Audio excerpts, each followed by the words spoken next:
дошли отново в моя канал. Днес отиваме заедно в едно уникално кафе, което искам да посетя от доста дълго време. Това е Прада кафето, така че хайде да отиваме. Вземам ви заедно с мен.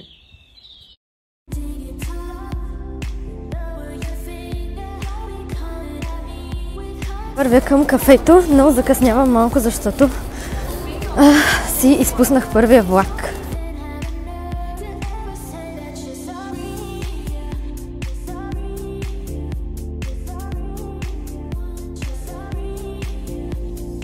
Ние вече сме в кафето и си поръчахме.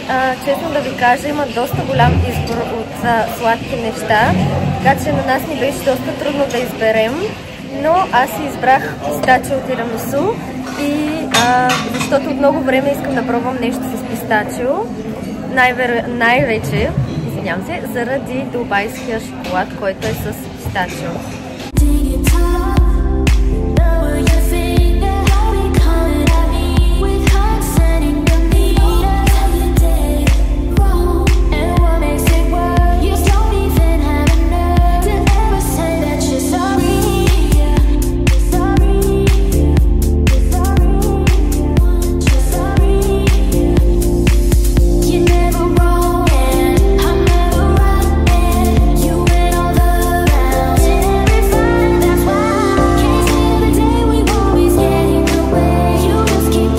В момента сме в Хароц и сега ще ви покажа едни от най-известните им плюшени мечета.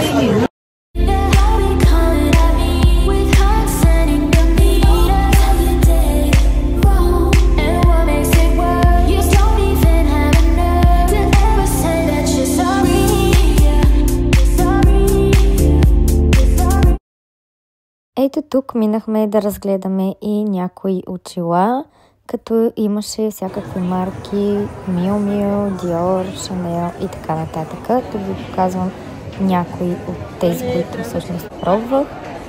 Тук ви показвам и така нашумелите очила на Прада.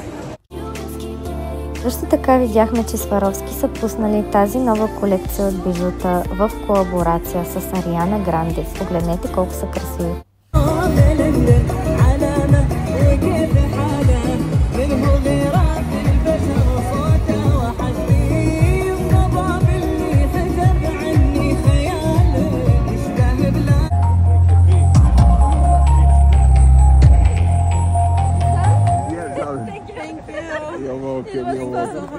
Решихме да влезнем и в магазин на Ало.